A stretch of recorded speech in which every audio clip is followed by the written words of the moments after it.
नमस्ते। ठंड की खुमारी बढ़ती जा रही है, वूलेंस निकल गए हैं और ऐसे में अपने आप को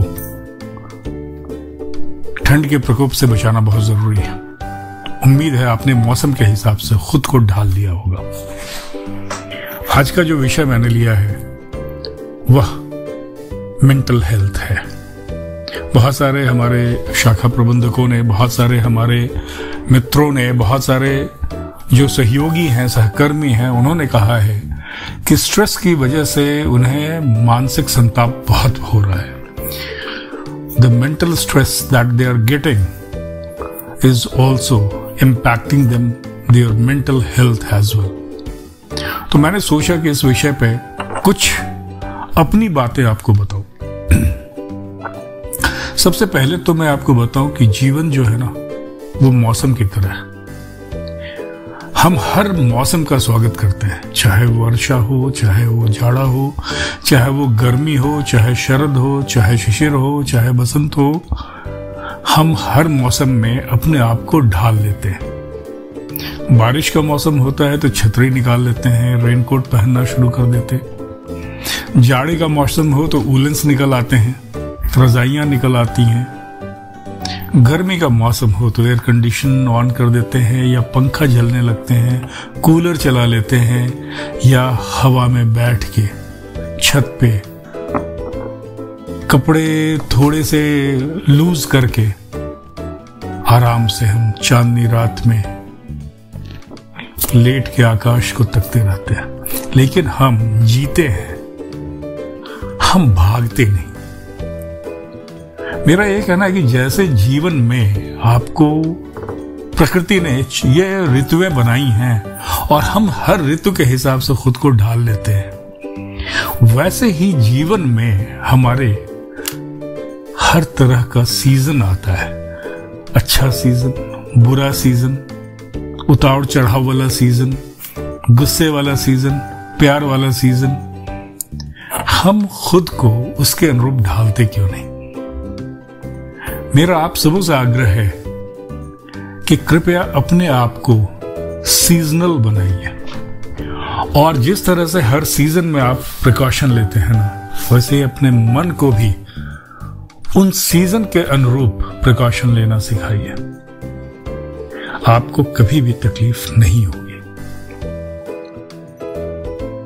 तो होता यह है कि हमारा जो ज्यादातर हमें मेंटल स्ट्रेस हो रहा है ना, या हमें जो मानसिक संताप होता है, वो इस वजह से होता है कि हम ऑफिस के स्ट्रेस को बहुत देर तक कैरी करते हैं अपने साथ। आजकल मैं देख रहा हूं ट्वीट पे काफी जो यंग जनरेशन के लोग हैं, वो शब्द नामों से, चूंकि एक्सप्रेशन के लिए मैं ये नहीं बोलता कि शब्द नाम रखना उचित नहीं है, लेकिन उनको एक्सप्रेस करना है, एक्सहेल करना है, तो वो शब्द नाम का प्रयोग करते हैं। अदरवाइज जो हमारे यहाँ सिस्टम है उसमें जाहिर है कि उनके एक्सप्रेशन को अनऑथराइज मान के सोशल मीडिया पे लोग उनके खिलाफ एक्शन लेना शुरू कर देंगे। तो वो शब्द नामों से ट्वीट करते हैं और अपने आप को एक्सप्रेस करते हैं, एंग्विश को। मैंने ये देखा है कि वो बहुत सारी जो चीजें हैं जिसको वो इग्नोर करके अपने आप को सुखी रह सकते थे, वो कर नहीं पाते।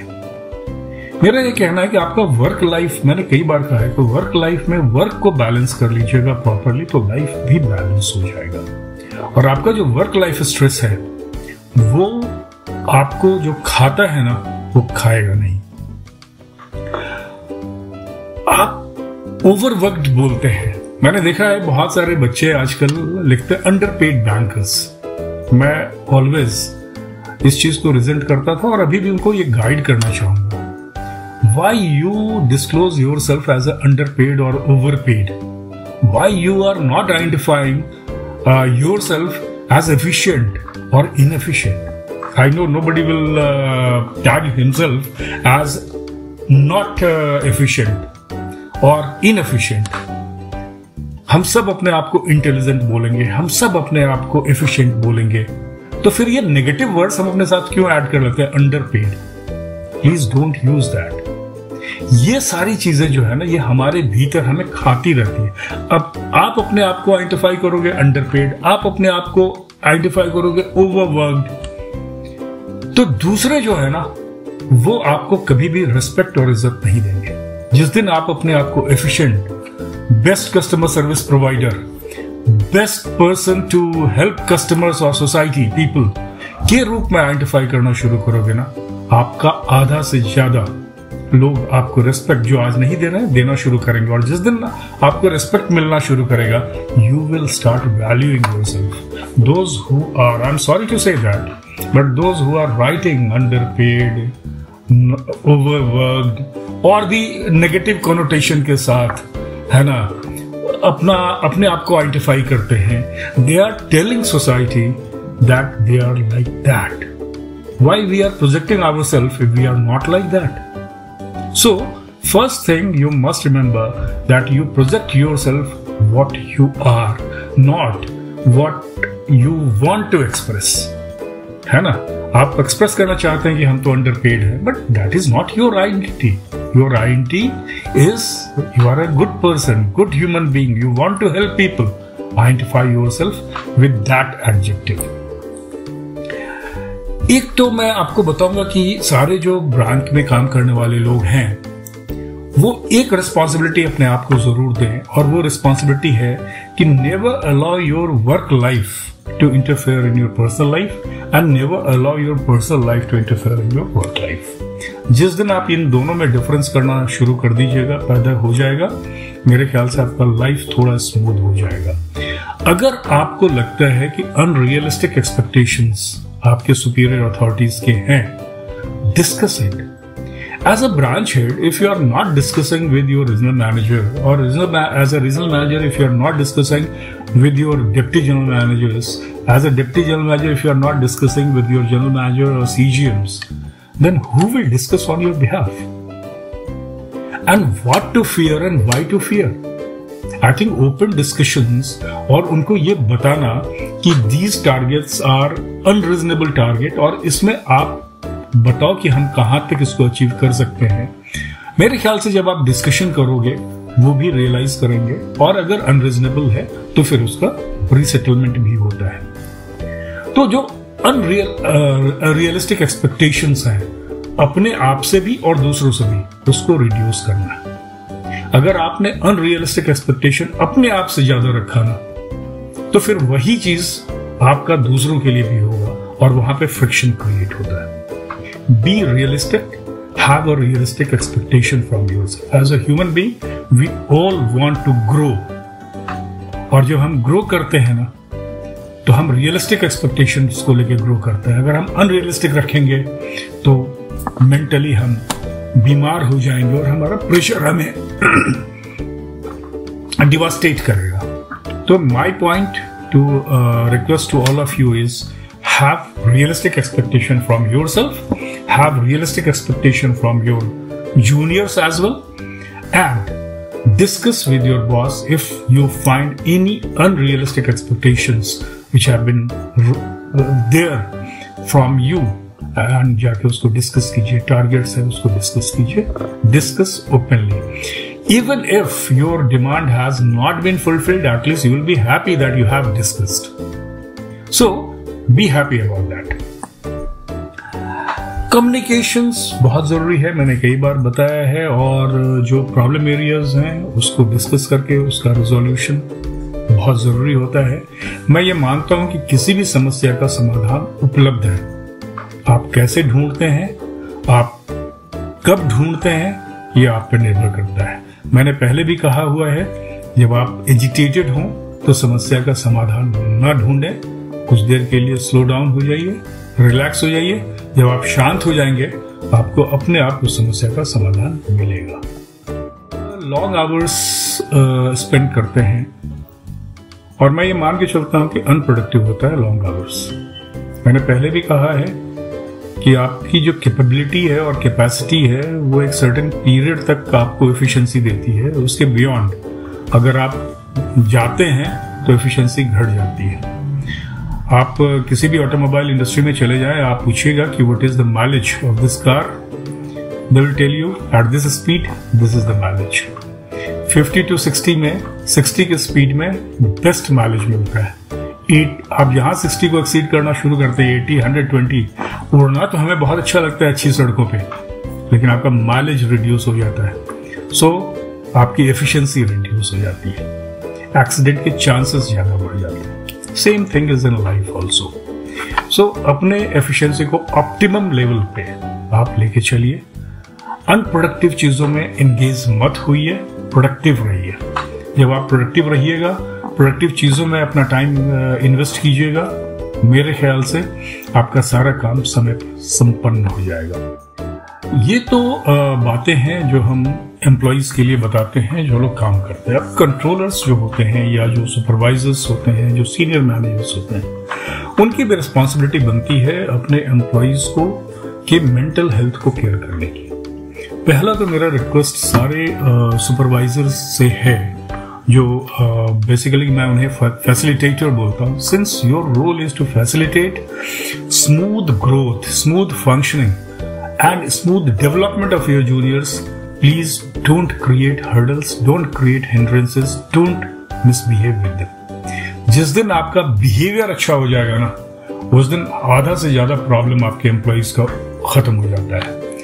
आप जिस दिन प्रॉपर कम्युनिकेशन करना शुरू कर दीजिएगा, आपके एम्प्लॉइज का बिहेवियर इंप्रूव करना शुरू हो जाएगा, आपके लिए रिस्पेक्ट बढ़ना शुरू हो जाएगा। जो मैंने शुरू में कहा था, don't give unreasonable target. Please realise that if you are a branch head and if you have been given that target, whether you are going to achieve that, how you are going to achieve that, teach them how they are going to achieve that before asking why you have not done so। आपको ये याद रखना पड़ेगा कि आजकल 3-4 चीजें बहुत ज्यादा हो रही है। जॉब अपॉर्चुनिटीज बहुत कम है, तो जाहिर है लोग बैंक में जो आ रहे हैं वो इसलिए भी आ रहे हैं कि बैंक्स जॉब अपॉर्चुनिटीज प्रोवाइड कर रही हैं। Not necessarily they may like this job. Our senior officers' responsibility is to make them like by getting them engaged properly. जिस दिन वो जॉब को एंजॉय करना शुरू करेंगे, उस दिन उनका मेंटल हेल्थ ठीक रहेगा, उस दिन उनकी प्रोडक्टिविटी बढ़ जाएगी। जब प्रोडक्टिविटी बढ़ेगी तो हैप्पीनेस बढ़ेगा, हैप्पीनेस बढ़ेगा तो सारा चीज ठीक हो जाता है। ठीक है। इसके अलावा जो आपकी रिस्पॉन्सिबिलिटी है वो है आइडेंटिफाई करने के लिए। बहुत लोग इमोशनली वीक होते हैं, बहुत लोग इमोशनली स्ट्रांग होते हैं। तो अगर आप कम्युनिकेट करते हैं अपने एम्प्लॉइज के साथ कॉन्टिन्यूअसली, तो आप पाएंगे कि आप देखेंगे कि आपको लगेगा कुछ लोग इमोशनल ज्यादा वीक है, वो बहुत जल्दी पर्टर्ब्ड हो जाते हैं, बहुत जल्दी डिस्टर्ब हो जाते हैं। ऐसे लोगों को आइडेंटिफाई करके उनको एक काउंसलिंग सेशन आप दिलवा सकते हैं काउंसलर से। एज अ कंट्रोलर ये आपकी रिस्पॉन्सिबिलिटी बनती है, और उनको आप ग्रूम कर सकते हैं। उनको हैंडलिंग का तरीका डिफरेंट हो सकता है। आपको मैं एक छोटा सा एग्जांपल देना चाहूंगा। जब आप पैकिंग करते हो ना, जब आप घर शिफ्ट करते हो, ट्रांसफर पे जाते हो, तो आप देखते होगे कि जो आपके शीशे के बर्तन है ना, उनको डिफरेंट काइंड से पैकेज किया जाता है, क्योंकि वो ब्रेक होने के चांस ज्यादा है। टीवी आप शिफ्ट करो, डिफरेंट वे में हैंडल किया, लोहे के अलमीरे हैं ऐसे भी उठा के रख देगा। लेकिन जो चीजें फ्रजाइल हैं उनको ज्यादा केयरफुली हैंडल किया जाता है। Same thing is with our human resources. Many people may be very strong, इसका मतलब नहीं है कि आप उनको इल ट्रीट कीजिए, उनको हैंडलिंग का डिफरेंट तरीका होगा। जो फ्रेजाइल हैं, इमोशनली वीक हैं, उनको हैंडलिंग का डिफरेंट तरीका होगा। If as a superior authority you have not learn this art, please learn, तभी आप जाके सक्सेसफुल लीडर होइएगा। बॉस होना तो बहुत आसान है, आपको लीडर बनना है, लीड करना है from the front. You have to set example. So this is very important to identify people as per their emotional makeup and handle them carefully। उनके लिए काउंसलिंग सेशन करना, उनको ग्रूम करना, उनको हरदम उनसे बातें करना, कम्युनिकेट करना, ये बहुत निहायत ही जरूरी है। अब जो कुछ बातें मैं काम के अलावे भी बताना चाह रहा हूं। आजकल मैं ये ऑब्जर्व कर रहा हूं कि हमारे जो बंदे लोग हैं वो एम्बिशियस बहुत ज्यादा हो जाते हैं, पर्सनल लाइफ में भी एंड प्रोफेशनल लाइफ में भी। मैंने पहले कहा था कि अपने आप से एक्सपेक्टेशन रिजनेबल रखिए, चाहे वो फाइनेंस का मामला हो, चाहे वो पर्सनल कैरियर ग्रोथ का मामला हो, चाहे आपके क्वालिफिकेशन गैदर करने का मामला हो। Have very very reasonable expectation from yourself and do not be over ambitious. अगर आप ओवर एम्बिशियस हो जाइएगा तो आपके लिए प्रॉब्लम है। अगर आप फाइनेंसेस में ओवर स्पेंडिंग की आदत आपकी रहेगी, आप मीन्स के बियॉन्ड जाने लगिएगा, आपके लिए स्ट्रेस होगा। कंट्रोल योर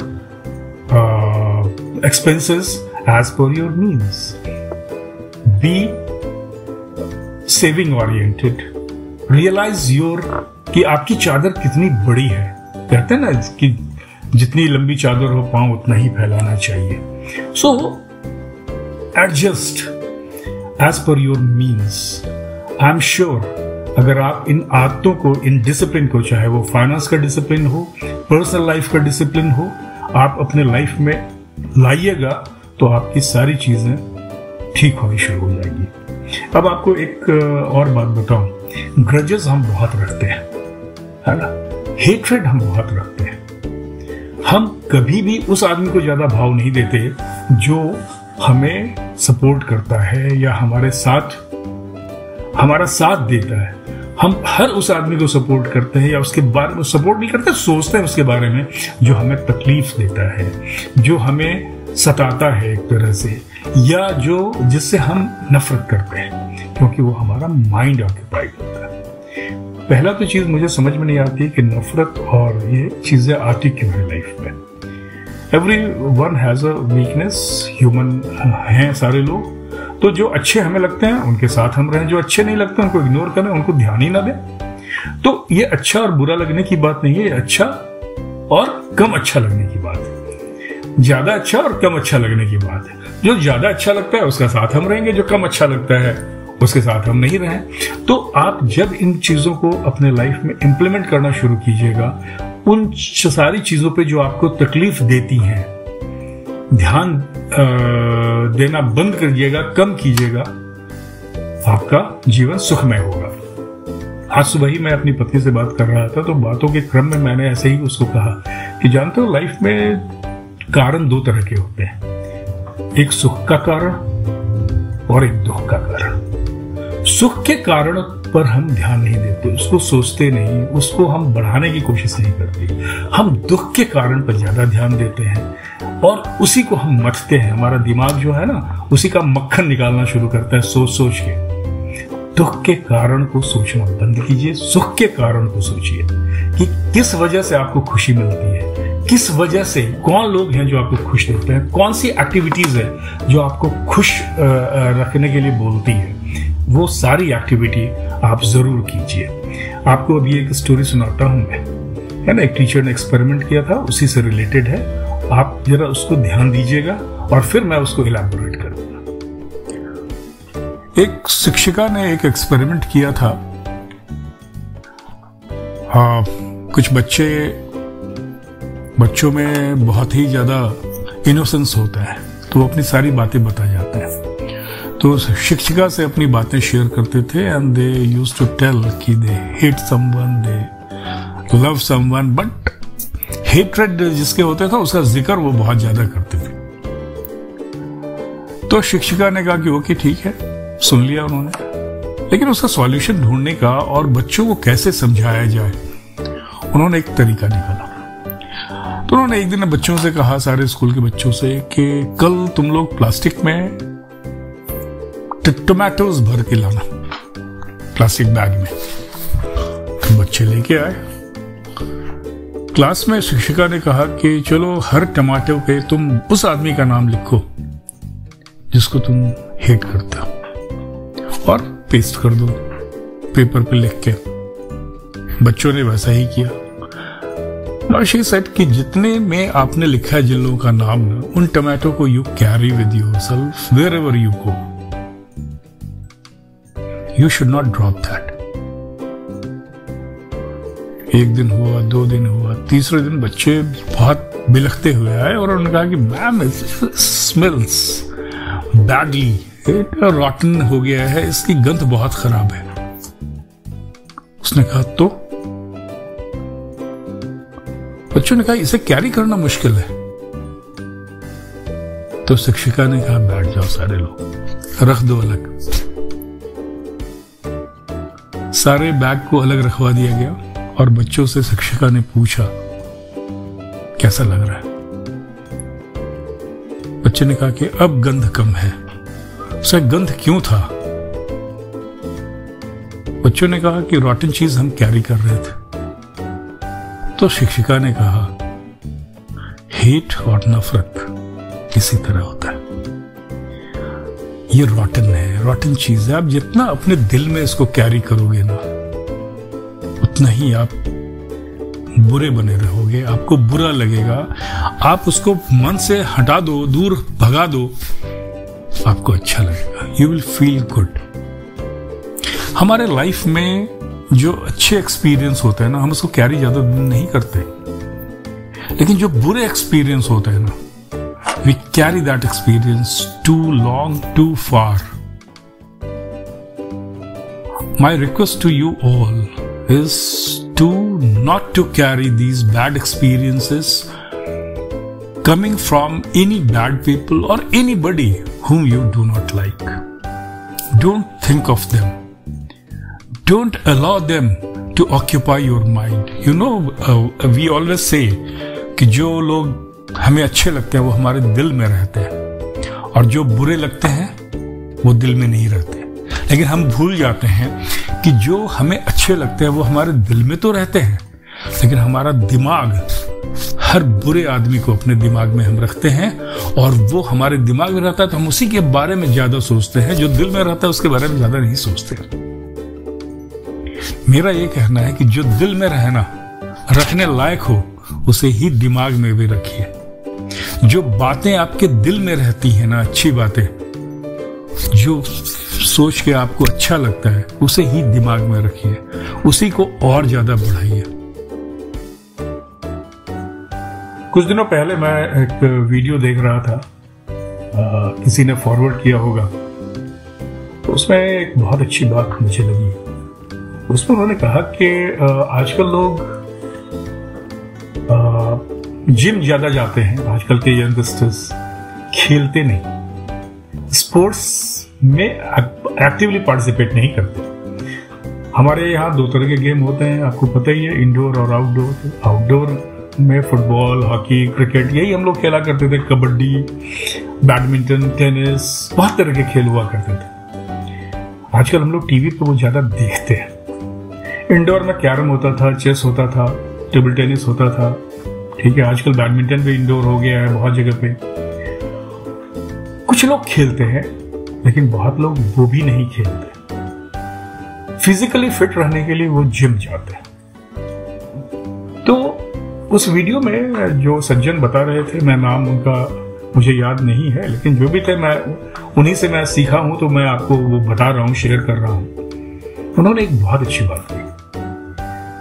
स्पोर्ट्स और जिम में डिफरेंस क्या है? स्पोर्ट्स आपको हारना सिखाता है, जिम आपको हारना नहीं सिखाता। जिम से फिजिकली फिट रहना सिखाता है। अगर आप खेलते हैं ना, तो उसमें दो पार्टी होती है, चाहे आप बास्केटबॉल खेलें, चाहे वॉलीबॉल खेलें, चाहे कोई भी खेल खेलें, क्रिकेट खेलें, हॉकी। एक साइड जीतेगा, दूसरा साइड हारेगा। जो साइड हारेगा वो एक्सेप्ट करेगा हार को। जो साइड जीतेगा वो हारी हुई टीम को भी अगले मैच में उतना ही इंपॉर्टेंस देगा कि ये मुझे भी हरा सकता है, वो उसे कम नहीं आंकेगा। स्पोर्ट्समैन स्पिरिट यही है कि हम हार को भी जीत की तरह लेते हैं। जिंदगी में हमने हारना से भूल गए हैं, क्योंकि हम खेलना छोड़ दिया है हमने। जीवन में हार और जीत लगा रहेगा, कैरियर में हार और जीत लगा रहेगा, सक्सेस और फेलियर लगा रहेगा। इन चीजों को लेकर अगर हम अपने आप को मेंटली व्यथित करें, तो फिर तो हम अपने आप को परेशान खुद ही कर रहे हैं ना। तो kindly accept defeat, learn to accept defeat, learn to accept failure and learn from that कि हारे तो किस वजह से हारे, उसको हम इंप्रूव करें। फेल हुए तो किस वजह से हुए, उसको इंप्रूव करें। जिंदगी में कभी भी अपने आप को कमजोर नहीं समझना है, हारा हुआ नहीं समझना है। हारना सीखना है, लेकिन हारा हुआ अपने आप को समझना नहीं है। तो हार से जीत को कन्वर्ट करने हमें आना चाहिए, और वो तभी आएगा, हम करेंगे जब हम पॉजिटिवली अपनी हार को लेंगे। Thank you very much. I hope आप लोग इसे पसंद कीजिएगा। अगर अच्छा लगता है तो लाइक भी कीजिए, कमेंट भी कीजिए, सब्सक्राइब भी कीजिए। बहुतों ने सब्सक्राइब किया है, फैलाइए जितने लोगों को आप शेयर कर सकते हैं। मैं ऐसी ही कुछ बातें जो अपने विचार होते हैं लेके आता हूं। मैं कोई लिखता नहीं हूं, मैं डायरेक्टली आपसे संभाषित होता हूं, इसलिए कहीं कहीं पे आपको व्यवधान भी दिखेगा, ब्रेक भी दिखेगा। थॉट प्रोसेस में हो सकता है कहीं पे कुछ चीजें आ जाए ऐसी जो आपको लगे कि इररिलेवेंट लग रही हैं, लेकिन वो मैं कॉन्टिन्यूसली बोलता हूं तो हो जाती हैं। मैं दिल से बोलता हूं इसीलिए, और मैं दिल से बोलना चाहता हूं। इसको कंटिन्यू करूंगा, आगे भी आऊंगा। कोई और भी टॉपिक हो, कोई और भी सजेशंस आपके हों, आप जरूर बताइएगा। उम्मीद करूंगा कि आपको इससे लाभ होगा। नमस्कार।